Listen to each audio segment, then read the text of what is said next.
Capítulo 1. La primera oración. Nunca olvidaré aquella noche.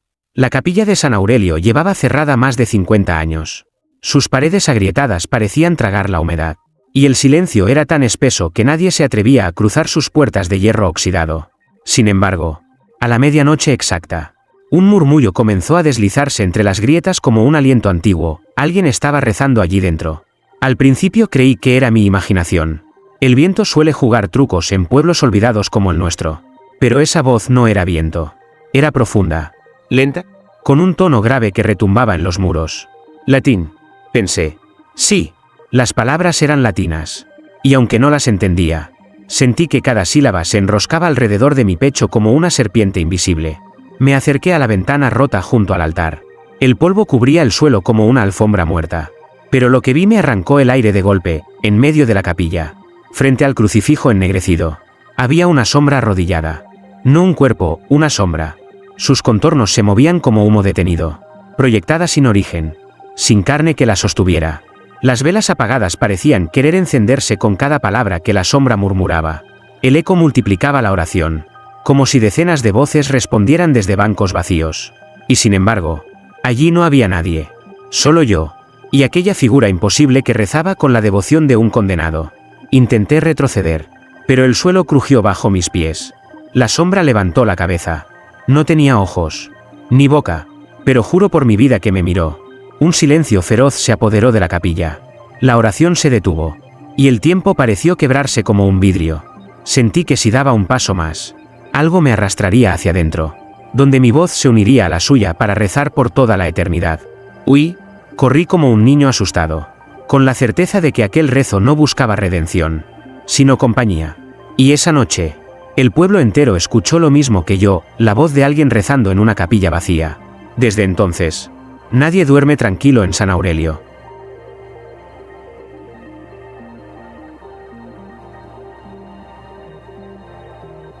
Capítulo 2. El eco que no era eco. Dicen que la curiosidad es un pecado disfrazado de virtud. Quizás por eso aquella noche volví a la capilla. El murmullo de la sombra había dejado una grieta en mi mente. Una que no me dejaba en paz. Necesitaba comprobar si lo que había visto era real, o si la soledad del pueblo me estaba volviendo loco. Empujé la puerta de hierro, que se abrió con un lamento agudo, como si se quejara de mi atrevimiento. El aire dentro estaba helado, impregnado de un olor a incienso antiguo y madera húmeda. Mis pasos resonaban demasiado alto, pero enseguida comprendí que no era mi andar lo que llenaba la nave de ecos. El rezo ya había comenzado. Al principio lo tomé por un eco, un retumbar extraño de mi respiración y mis miedos. Pero no. Las palabras eran claras, precisas, recitadas en un latín que sonaba demasiado vivo para pertenecer a un murmullo espectral. La voz parecía surgir de todas partes a la vez, de los muros, del suelo, incluso del techo agrietado. Avancé con el corazón latiendo como un tambor en mi garganta. Y entonces lo vi. La sombra seguía allí, arrodillada frente al altar, idéntica a la noche anterior.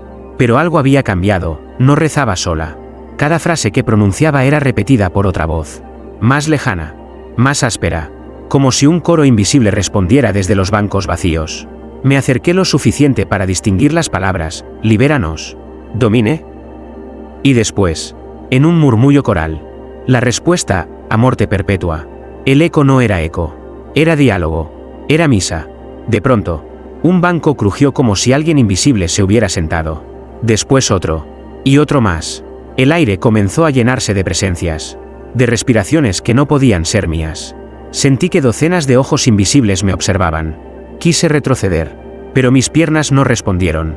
La sombra levantó el rostro y, aunque no tenía facciones, supe que me reconocía. La oración se detuvo de golpe. El silencio se hizo tan pesado que sentí que iba a asfixiarme. Y entonces, lo escuché, no en voz alta, sino dentro de mi mente: siéntate y reza con nosotros. El miedo me heló la sangre. Pero lo peor no fue eso. Lo peor fue descubrir que, sin proponérmelo, mis labios ya estaban murmurando en latín. Capítulo 3. Los bancos que crujen solos. La tercera noche no fui yo quien se acercó a la capilla. Fue Mateo, el monaguillo más joven del convento vecino. Decía que no me creía, que todo era un invento de mi imaginación cansada. Quise advertirle, pero sus ojos brillaban con esa arrogancia ingenua que solo tienen los muchachos que aún no han visto cómo el miedo se arrastra por dentro. Lo acompañé a cierta distancia, oculto en las sombras del atrio. La luna estaba alta, iluminando apenas las piedras rotas del suelo. Cuando Mateo empujó la puerta, el chirrido metálico atravesó la noche como un grito. Y entonces empezó el rezo. No era un canto lejano. Era un susurro profundo que se desplegaba como humo por las paredes. La sombra estaba allí, en el mismo lugar, inclinada frente al altar ennegrecido. Y a su alrededor, los bancos comenzaron a crujir. Primero uno, luego otro, hasta que toda la nave resonaba con ese lamento de madera vieja. Yo lo veía con claridad desde la ventana lateral. Los tablones descendían, como si cuerpos invisibles se hubiesen sentado, doblando la madera bajo su peso. El polvo se agitaba en el aire, formando siluetas efímeras de cabezas, espaldas, brazos que se acomodaban en plegaria. Mateo se quedó inmóvil, con la boca entreabierta. La sombra murmuró una oración en latín, y de inmediato, los bancos respondieron con un eco coral que heló mi sangre.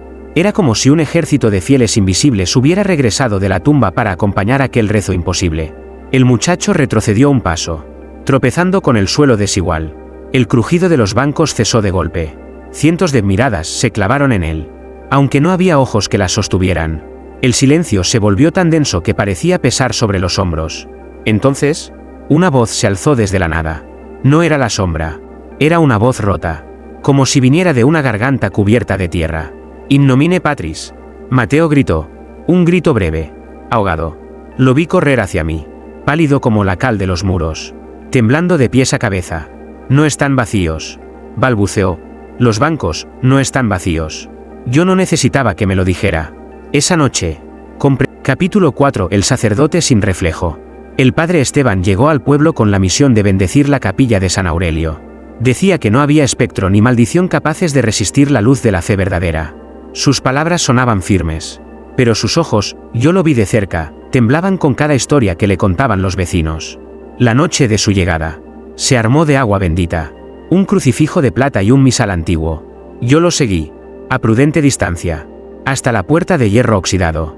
El viento parecía querer impedirle el paso, aullando entre los huecos de las paredes. Sin embargo, Esteban entró. La capilla estaba como siempre, el aire helado, los bancos cubiertos de polvo. La sombra arrodillada frente al altar.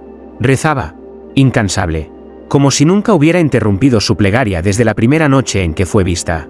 El sacerdote levantó la mano con el crucifijo y comenzó a recitar las fórmulas del exorcismo. Pero algo extraño ocurrió. El crucifijo no brillaba bajo la tenue luz de la luna que se colaba por los vitrales rotos. No proyectaba sombra. Y cuando Esteban caminó hacia el altar, tampoco él lo hizo.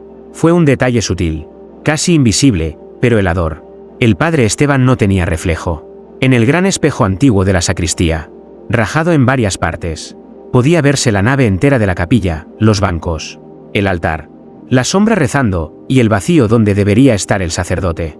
Ni su figura, ni su rostro, ni siquiera la cruz que sostenía se reflejaban en el cristal polvoriento. Él también lo notó.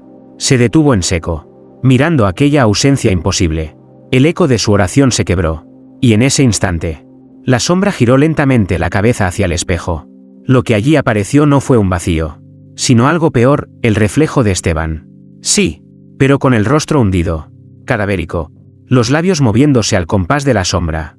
El sacerdote soltó un grito breve, apenas audible, y retrocedió tambaleando. Pero el espejo lo seguía mostrando a él, rezando, como si su alma estuviera atrapada detrás. Capítulo 5. La oración interrumpida. Aquella noche, el silencio del pueblo pesaba más que nunca. Nadie quería acercarse a la capilla. Pero Sor Clara, la monja más anciana del convento vecino, no soportaba más la blasfemia de esas oraciones. Si la sombra reza, yo la haré callar, dijo con la convicción de quien ha pasado la vida entera de rodillas. La acompañé, aunque mi cuerpo me pedía huir. La puerta chirrió con un gemido metálico y el frío nos envolvió como un sudario. Allí estaba la sombra, en el mismo sitio de siempre, arrodillada frente al altar ennegrecido. Rezaba con la calma de un penitente eterno, sus palabras en latín flotando en el aire como cuchillos invisibles. Sor Clara avanzó sin miedo. Sus pasos resonaban firmes, cada vez más cerca de la figura oscura. Entonces ocurrió lo impensable, interrumpió el rezo. «Calla», gritó, con una voz que no parecía salir de su frágil cuerpo. «Tu plegaria no es de Dios. La capilla tembló. Los bancos crujieron todos a la vez. Como si una multitud invisible se pusiera en pie. La sombra levantó la cabeza con una lentitud insoportable. No tenía rostro, pero de algún modo, irradiaba una furia insondable. De pronto, la oración se detuvo. Por un segundo reinó un silencio total, tan absoluto que hasta el aire dejó de moverse. Y luego, con una suavidad cruel, la sombra abrió la boca, una boca que antes no estaba allí. De ella no salió voz alguna. Fue Sor Clara quien gritó. Un grito desgarrador, brutal, que se apagó en un instante. Se llevó las manos a la garganta, los labios temblando, pero ningún sonido volvió a salir. La sombra la había despojado de su voz como quien arranca una vela encendida de cuajo. Yo retrocedí aterrado, viendo cómo la monja caía de rodillas, muda, llorando en silencio. La sombra volvió a bajar la cabeza y reanudó su oración, como si nada hubiera pasado. Pero ahora, cada palabra llevaba un nuevo matiz, la voz de Sor Clara. Atrapada dentro de la plegaria oscura, salí corriendo, con el eco de ese rezo imposible persiguiéndome hasta en los sueños. Comprendí que interrumpir la oración no era detenerla, era unirse a ella para siempre.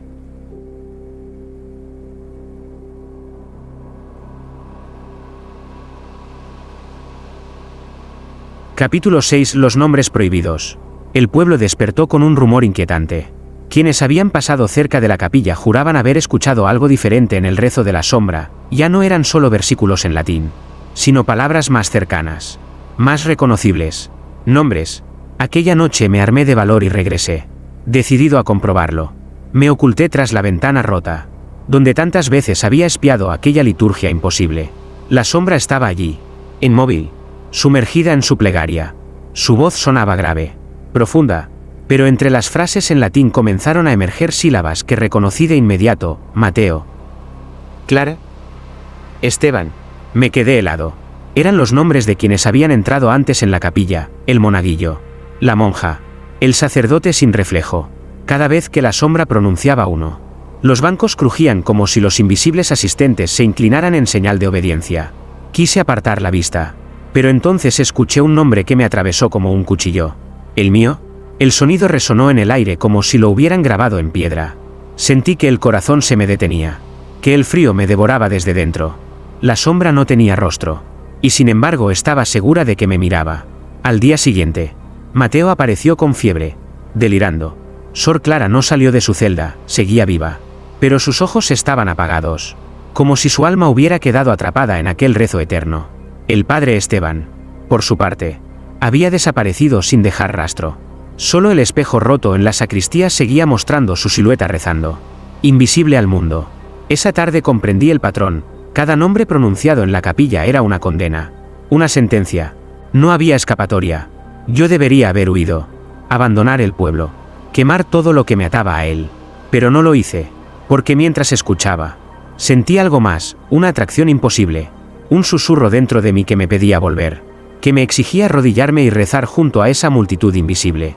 Y lo peor de todo fue descubrir que, al repetir mi nombre, la sombra no sonaba como un enemigo, sonaba como si me estuviera llamando a casa.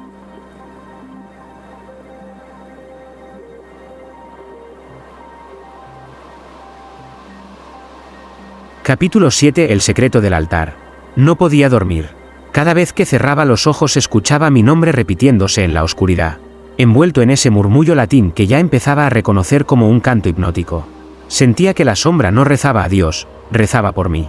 La séptima noche, llevado más por desesperación que por valentía, regresé a la capilla. Esta vez no me escondí en las ventanas. Crucé la puerta y avancé hasta el altar, mientras la sombra seguía arrodillada, como si no notara mi presencia. El aire estaba cargado, espeso, y cada paso que daba levantaba polvo con olor a ceniza. Me detuve frente al crucifijo ennegrecido. Entonces lo vi, una grieta recorría la base de piedra del altar, como si se tratara de una herida abierta. De ella emanaba un susurro aún más antiguo, un eco que no venía de la sombra sino de lo que estaba oculto debajo. Con las manos temblorosas empujé la losa rota. El polvo se alzó como un velo y reveló un hueco oscuro. Dentro había manuscritos, amarillentos y quebradizos, escritos con tinta que no era tinta, sino sangre reseca. Los tomé con cuidado. Eran confesiones, no de fieles comunes, sino de sacerdotes, siglos atrás. Secretos que jamás debieron escribirse, herejías, pactos rotos. culpas ocultas bajo juramentos de silencio. Cada página era un pecado encadenado al altar. La sombra levantó la cabeza, interrumpiendo su plegaria. No tenía rostro, pero sentí su furia como un fuego invisible. Los bancos crujieron violentamente, como si toda la multitud invisible se hubiera puesto de pie para defender aquel secreto. De repente, las páginas comenzaron a temblar en mis manos, como si ardieran desde dentro. Escuché un susurro colectivo que se mezclaba con la voz de la sombra: no los leas, reza con ellos. Retrocedí aterrado, pero alcancé a distinguir algunas palabras en latín: me sacrifico, ut Deus me escuche. Era una confesión incompleta. Una oración de un sacerdote que había ofrecido su vida para cambiar la voluntad de Dios. Comprendí entonces que la sombra no era un simple espectro. Era el eco de ese sacrificio prohibido, condenado a rezar eternamente sobre los pecados que lo alimentaban. Salí corriendo con los manuscritos apretados contra mi pecho. Pero mientras huía, capítulo 8 del rezo que contagia. Desde que saqué aquellos manuscritos manchados de sangre del altar, el rezo de la sombra no se limitó a la capilla. Comenzó a perseguirnos en sueños. La primera fue Marta, la hija del herrero. Una mañana amaneció murmurando en latín, los ojos cerrados, como si todavía durmiera. Su madre intentó despertarla, pero no hubo forma. Marta repetía las mismas frases que la sombra entonaba cada medianoche, con una voz ronca que no era la suya. No pasó mucho tiempo para que otros en el pueblo comenzaran a hacer lo mismo. Los niños balbuceaban salmos imposibles mientras jugaban. Los ancianos rezaban entrecortados mientras caminaban por la plaza. Y hasta los animales parecían inquietos, gimiendo al compás de palabras que no podían pronunciar. Era como si la plegaria hubiera contaminado el aire que respirábamos. Yo también caí víctima. Una madrugada desperté sudando, con la boca seca y la certeza de que había estado rezando en sueños. Lo peor fue descubrir un residuo oscuro en mi frente, como ceniza dibujando una cruz. No era casualidad, todos los que soñaban con la oración aparecían marcados de la misma manera. Desesperado, abrí de nuevo los manuscritos. Entre líneas quebradas y manchas de sangre, encontré una advertencia escrita con una caligrafía temblorosa: el rezo no busca redención, busca herederos. Herederos. La palabra me heló. Comprendí que cada vez que alguien repetía la plegaria en sueños, estaba entregando un fragmento de su alma a esa sombra condenada. Y que tarde o temprano, el rezo no necesitaría ya la capilla, viviría en nosotros, creciendo como una infección invisible. Aquella noche fui a la plaza. El aire estaba en silencio. Pero de pronto, una decena de voces se alzaron al mismo tiempo desde distintas casas, repitiendo las mismas frases, como un coro que no podía detenerse. El pueblo entero había comenzado a rezar. Miré hacia la colina donde se alzaba la capilla y vi, iluminada por la luna, la sombra arrodillada, más grande que nunca. Y entonces lo entendí: ya no rezaba sola. Ahora éramos nosotros quienes rezábamos por ella. Y con cada palabra, el pueblo se acercaba un poco más a perder su propia voz. Capítulo 9. El exorcismo fallido. Cuando la noticia del rezo contagioso llegó al obispado, enviaron a 3 sacerdotes para realizar un exorcismo solemne en la capilla de San Aurelio. Venían con estolas moradas, cálices de agua bendita y una fe que parecía inquebrantable. El pueblo entero los recibió como si fueran soldados antes de una batalla perdida. Yo estuve allí, observando desde las sombras, porque sabía que la sombra no se rendiría tan fácilmente. Al caer la medianoche, los 3 hombres entraron juntos, entonando el Vade Retro Satana. Sus voces firmes resonaban entre las paredes resquebrajadas. El aire vibró, denso, como si algo invisible resistiera cada palabra. La sombra estaba en su lugar habitual, arrodillada, pero al escuchar las oraciones levantó lentamente la cabeza. Fue entonces cuando ocurrió lo imposible: sonrió. No tenía rostro, y sin embargo, todos lo sentimos. Una sonrisa que se proyectó directamente en nuestras almas. El padre más anciano roció agua bendita sobre el altar. El líquido nunca tocó la piedra, se evaporó en el aire como si hubiera caído sobre brasas encendidas. El segundo sacerdote alzó el crucifijo y lo apretó contra la grieta donde yo había encontrado los manuscritos. El metal comenzó a ennegrecerse. Y de pronto, el crucifijo ardió en su mano. El sacerdote lo soltó gritando. Pero su voz fue ahogada por algo peor. La sombra habló, no con un murmullo, ni con un suspiro, sino con un grito coral que parecía venir de cientos de gargantas. Repitió cada palabra del exorcismo antes de que ellos pudieran terminarla, anticipando sus frases, burlándose de su fe. Era como si conociera de memoria cada oración, como si las hubiera inventado mucho antes que la iglesia misma. Los bancos crujieron, levantándose de golpe. Las figuras invisibles se pusieron de pie al unísono. Un ejército de fieles sin cuerpo que respondían a la sombra como a su verdadero pastor. Uno de los sacerdotes intentó continuar. La voz quebrada, exorcízote, amnis spiritus immunde, pero se detuvo. De su boca no salieron palabras, sino ceniza. Capítulo 10. La campana invisible. Después del fracaso del exorcismo, el pueblo quedó hundido en un silencio sepulcral. Nadie quería hablar del tema, pero todos escuchábamos lo mismo. A medianoche, un sonido nuevo se alzaba desde la colina de la capilla. No eran rezos, era el tañido de una campana. La capilla de San Aurelio jamás tuvo campanario, ni torre, ni bronce, ni cuerda, y sin embargo, cada noche, a la misma hora, un golpe profundo y metálico atravesaba el aire. 1, 2, 3, hasta 13 campanadas exactas. El sonido era tan real que hacía vibrar los cristales de las casas, como si todo el pueblo estuviera dentro de aquella campana invisible. Yo subí a la colina una madrugada, incapaz de resistir la atracción de aquel toque fúnebre. El viento estaba quieto. La luna entera vigilaba desde lo alto. Y en la entrada de la capilla escuché la primera campanada. No venía de arriba ni de los lados, surgía de las paredes mismas. Como si la piedra vieja retumbara con un corazón oculto. Al sonar la séptima campanada, la puerta se abrió sola. Dentro, la sombra ya estaba de pie. No rezaba, no murmuraba. Permanecía erguida, esperando. A su alrededor, los bancos vacíos parecían alineados como filas de soldados en guardia. Cuando sonó la 13ª campanada, ocurrió lo peor. El suelo se estremeció y vi cómo el polvo que cubría las maderas comenzaba a elevarse, dibujando figuras humanas a medio formar. Rostros borrosos, manos alzadas, siluetas que parpadeaban como velas. Era el coro invisible de siempre, pero ahora intentaba tomar cuerpo. Me tapé los oídos, pero el sonido de la campana estaba dentro de mí, golpeando como un martillo en mi cráneo. Y junto a ese tañido, un pensamiento me fue impuesto. Claro como un mandato, cada campanada llama a un nombre. 13 campanadas, 13 elegidos. Salí tambaleando, con la certeza de que la sombra había dejado de rezar para escuchar, y que pronto, cuando se completara el número, no habría silencio capaz de detenerla. El pueblo entero ya contaba las campanadas, y con cada noche que pasaba, uno más de nosotros dejaba de responder al amanecer.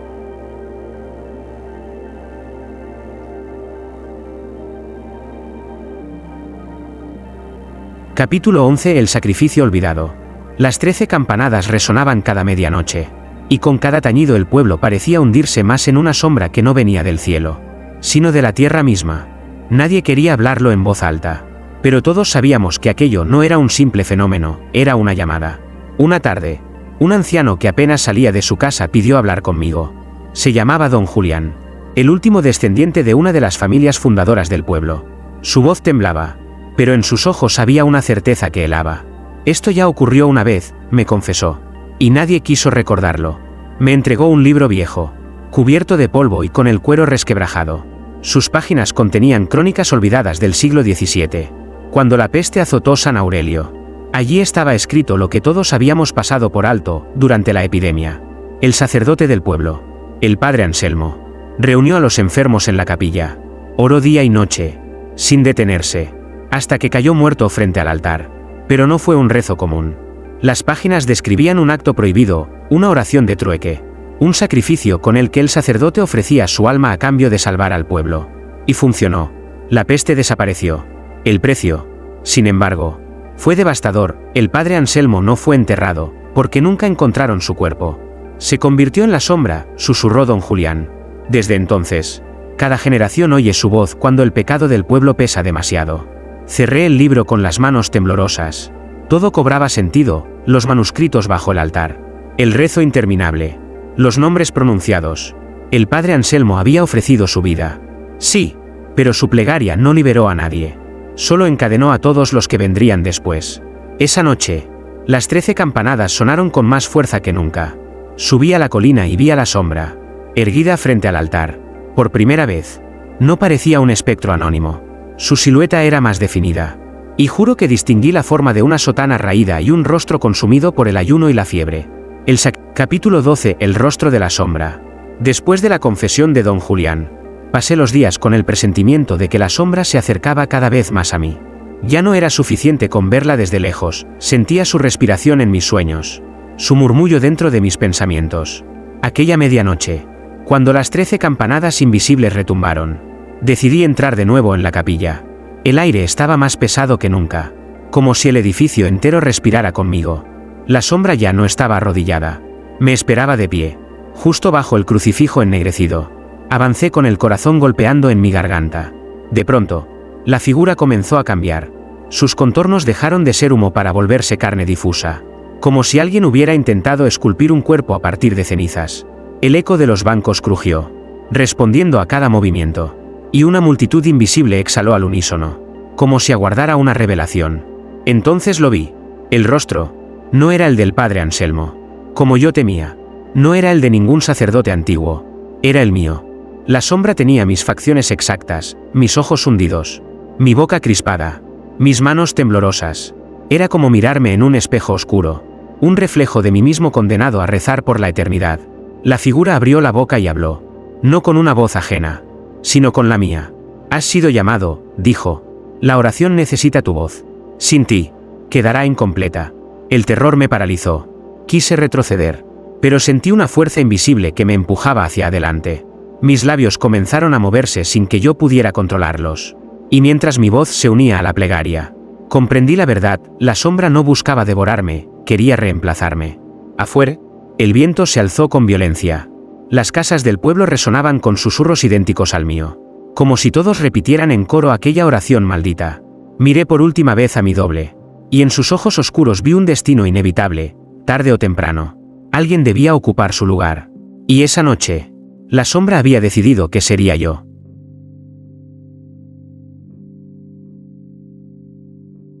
Capítulo 13. El rezo inacabable. El día siguiente amaneció con un cielo de plomo, como si el sol se negara a mirar al pueblo. Yo desperté exhausto, con la garganta seca y las palabras del rezo aún colgando de mis labios. No recordaba haber dormido, pero sí haber rezado toda la noche. Y lo peor era que mi voz ya no me pertenecía, era más grave, más lenta, idéntica a la de la sombra. Decidí poner fin a aquello. Llevé los manuscritos manchados de sangre a la plaza, mostrándolos al pueblo entero. Les hablé del sacrificio del padre Anselmo, de la maldición que lo había encadenado al altar, de cómo nuestras voces lo estaban alimentando. Algunos lloraron, otros se negaron a creerme, pero todos reconocían en sus sueños el eco del rezo. Esa noche, armados con antorchas y una rabia desesperada, subimos juntos a la colina. La decisión era clara: quemar la capilla hasta los cimientos, acabar con la sombra de una vez por todas. Encendimos las antorchas y arrojamos fuego contra las paredes carcomidas. El humo subió rápido. Las llamas devoraron la madera, y por un momento creímos que lo habíamos logrado. Pero entonces, algo sucedió. La sombra no huyó. Se alzó en medio del fuego, erguida, y comenzó a rezar con más fuerza. Cada palabra era como un soplo que avivaba las llamas, convirtiéndolas en columnas que se retorcían hacia el cielo. El calor no consumía la capilla, la alimentaba. Los bancos estallaban en crujidos, como huesos quebrándose. El techo se vino abajo, pero en lugar de caer, flotó como si el aire mismo obedeciera a la plegaria. Y nosotros, los que habíamos venido a destruirla, sentimos como nuestras voces se unían involuntariamente al canto. Gritábamos de terror, pero lo que salía de nuestras bocas eran frases en latín, perfectas, como si hubiéramos ensayado toda la vida. La capilla ardía, sí, pero no desaparecía. Se transformaba en algo más oscuro, más eterno, un templo de fuego y ceniza. Y en el centro, la sombra me miraba con mi propio rostro, murmurando las mismas palabras que yo repetía sin querer. Entendí, en ese instante, que el rezo nunca se apagaría. Podíamos quemar las paredes, derribar el altar, incluso arrancarnos la lengua, pero mientras uno solo de nosotros siguiera soñando con aquellas palabras, la plegaria continuaría. Era un rezo inacabable, y yo ya formaba parte de él. Capítulo 14. La oración final. El pueblo ya no existía como antes. De día, las calles parecían vacías, con puertas cerradas y ventanas tapiadas. Pero de noche, cada casa se convertía en un eco de la capilla. Todos rezábamos, incluso quienes juraban resistirse. Nadie podía escapar del rezo inacabable. Yo sabía que había llegado el final. Si la sombra había tomado mi rostro, solo yo podía enfrentarla. Tal vez no para vencerla, pero sí para que el rezo no siguiera creciendo como un incendio sin límite. Subí solo a la colina, con los manuscritos en mis manos. La capilla seguía en pie, aunque el fuego de la noche anterior había devorado sus muros. Ahora era un esqueleto ennegrecido, y en medio de él me esperaba la sombra. Estaba erguida, idéntica a mí, con mis gestos, mis ojos, mi voz. No reces contra mí, dijo, con mi misma lengua. Reza conmigo. Me arrodillé frente a ella. Por un instante, sentí que el peso de todos los siglos se derramaba sobre mi espalda. Cada palabra de los manuscritos ardía en mi mente, exigiendo ser pronunciada. Cerré los ojos y comencé la oración. La sombra respondió, repitiendo mi voz al unísono. Dos voces idénticas se entrelazaban, una pidiendo perdón, otra pidiendo sacrificio. El aire vibraba como si el mundo mismo esperara el desenlace. Entonces abrí los ojos y vi el crucifijo ennegrecido, todavía colgado sobre el altar. Lo tomé con ambas manos y lo levanté entre la sombra y yo. La figura se estremeció, como si mi gesto hubiera abierto una grieta entre nosotros. Consummatum est, susurré. Por primera vez. La sombra titubeó. Su forma se disolvió en fragmentos de humo, como si la plegaria hubiera alcanzado un punto imposible de sostener. Los bancos vacíos estallaron en astillas. Las voces invisibles se apagaron como velas al viento, y un silencio absoluto se derramó sobre la capilla. Caí de rodillas, exhausto. No sabía si había vencido, si había liberado al pueblo o si, por el contrario, me había condenado a ocupar el lugar de la sombra. Lo único cierto era que ya no escuchaba el rezo, al menos, no en la capilla, lo escuchaba dentro de mí.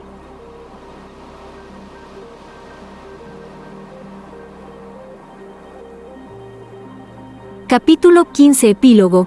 El silencio que reza. El pueblo creyó que todo había terminado. La capilla, reducida a ruinas ennegrecidas, ya no dejaba escapar susurros ni campanadas invisibles. Durante semanas reinó una calma extraña, como si la maldición se hubiera extinguido con el último estallido de fuego y ceniza. Pero yo sabía la verdad. Cada noche, cuando cerraba los ojos, escuchaba el rezo dentro de mí, no en la capilla, no en las calles del pueblo, en mi propia voz. Era un murmullo constante, un río oscuro que recorría mis venas y me obligaba a repetir las palabras que habían condenado al padre Anselmo. Intentaba resistirme, morderme la lengua, quedarme en silencio, pero al amanecer siempre despertaba con la garganta ardiendo, como si hubiera estado rezando toda la madrugada. Los vecinos me miraban con recelo. Decían que mis labios se movían aunque no pronunciara palabra, que mis pasos se sincronizaban con un ritmo invisible, que mis ojos reflejaban un altar que ya no existía. Y lo peor fue cuando los niños comenzaron a imitarme en sueños, murmurando las mismas frases, despertando con cruces de ceniza en la frente. Una madrugada me atreví a volver a la colina.